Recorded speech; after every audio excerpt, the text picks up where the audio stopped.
moving on, our co-main event.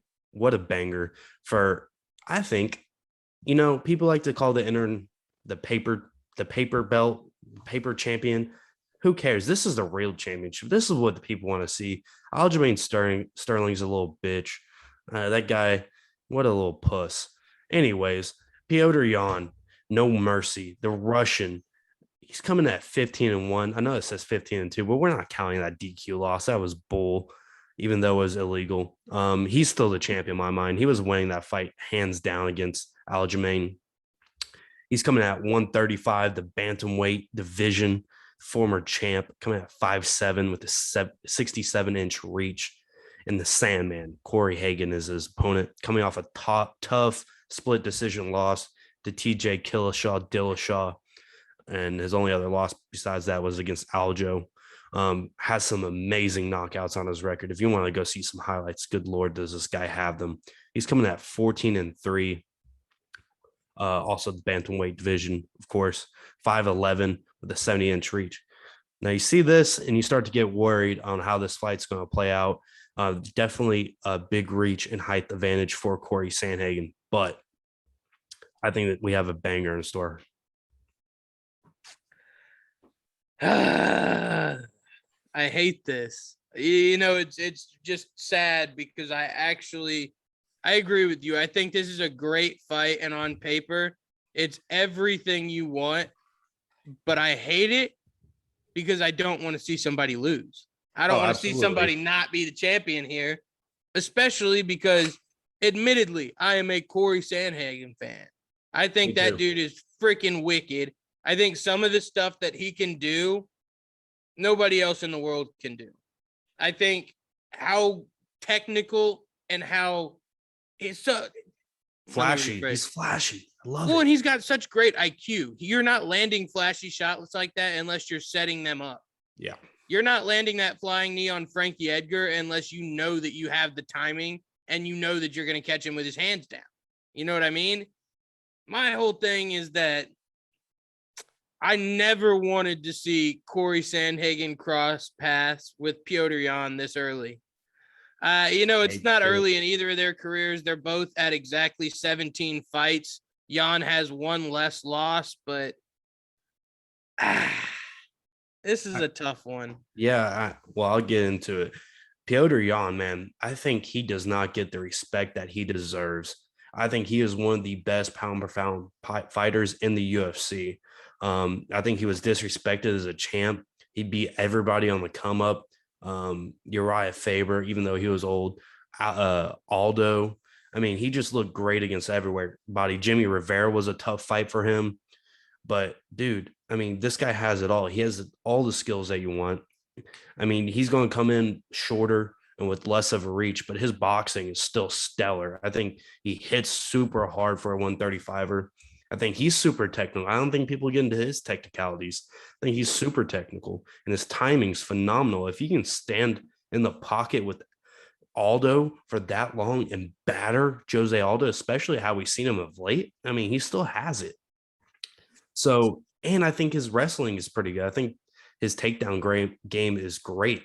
Especially his trips. I don't think really anybody, besides maybe Valentina Shevchenko, his trips are that good. He just takes down all these people, batters them to a pulp. I know he's lost some rounds, but this guy has a fucking blockhead, dude. I mean, I think what's going to happen in his path to victory is get him down kind of the TJ Dillashaw path to victory. I think he's going to do it better, though. I don't think he's going to get battered like TJ did. But with that saying that, I mean, Corey Sandhagen is a nut. This guy is phenomenal. His flashy striking, his wheel kicks, his spinning attacks. But that's where I think it's going to get him in trouble. I think when he throws one of these spinning kicks or flying knee or something crazy, I think Jan's going to time it, and that's when he's going to get him to the ground. But needless to say, I think Corey Sandhagen is a great UFC fighter, and he's one of my favorites too. No, yeah, I needed a little bit of time to get my thoughts together and a little bit of time to really just kind of, I guess, sink down and swallow my pride. Just because you really hit on it. I think this fight looks very similar to the TJ Dillashaw fight, where Sandhagen is going to have his moments. This is not going to be a one-sided fight. This is not going to be a 45-second fight. Sandhagen's going to have his moments. He's going to land some strikes. But like you said, Petr Yan's been through the fire.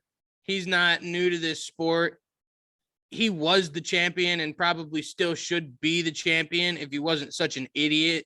And truthfully, that's at the end of the day, we can dick Aljo as much as we want, and I probably will continue to do so, but Jan's an idiot for throwing that strike, and hate to kick a guy while he's down, but that's the way that situation played out.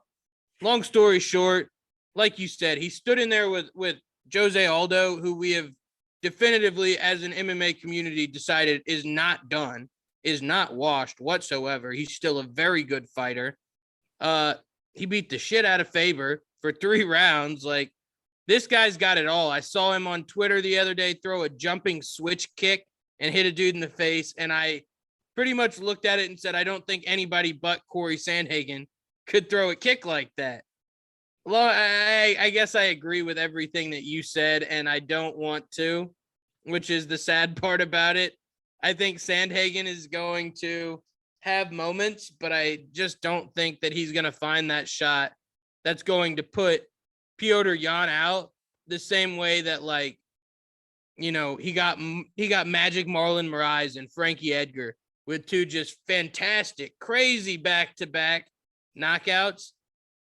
But Petr Yan beats the shit out of both of those guys. No offense. Petr Yan takes those dudes to the doghouse. cleaners.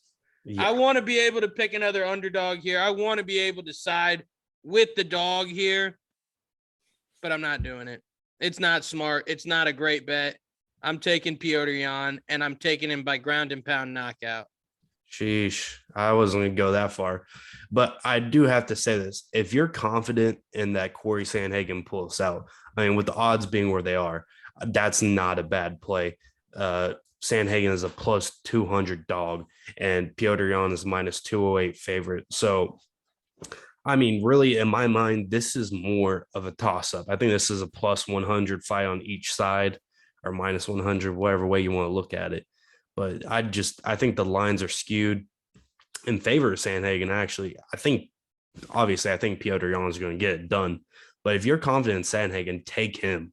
I mean, do what your gut tells you.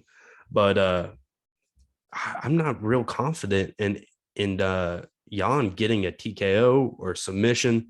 I think Yan wins a decision. Plus 168, it's not bad. Yeah, I looked at the odds, I checked them, and it's funny because the money is going in on Sandhagen right now. He started at upwards of plus 250 when he took the fight. And I think that's part of my influence in picking Yan. I haven't mentioned yet that he was training for this fight well before Sandhagen was. Not to say that Sandhagen didn't just have a camp right before that for the TJ Dillashaw fight, but I think Jan's been obsessed with getting his belt back. I think he has revenge on his mind. I think he hates Aljamain Sterling with a burning passion. Oh, yeah. And it's just sad that hating somebody with that kind of passion can drive a man to do some insane things. So I think Petr Yan is coming out looking to do an insane thing. I think he's looking to be one of the first, if not the first guy to put Corey Sandhagen's lights out. You know what I mean? At plus 225. I just think Sandhagen's very active on the ground.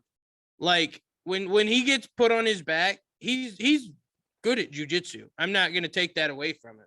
He broke TJ Dillashaw's knee. I just think that Yan is stronger than Dillashaw at being 10 years younger, 9 years younger, whatever it is. I think he's going to put more volume out than Dillashaw did after his 1.5, 2-year layoff. And I just think that once he gets Sandhagen to the ground, inevitably, whether it be in the 3rd or 4th round, he's just going to start unloading. And those trips are going to come into play. I guarantee you. His trips are so good. Look, I just mean for being a 135-pound man, once Petr Yan starts unloading, that's not anything that a reasonable person should be expected to take. Yeah, it's just bad news for anybody. There's a reason his nickname is No Mercy. This guy is straight out of the fucking gulag.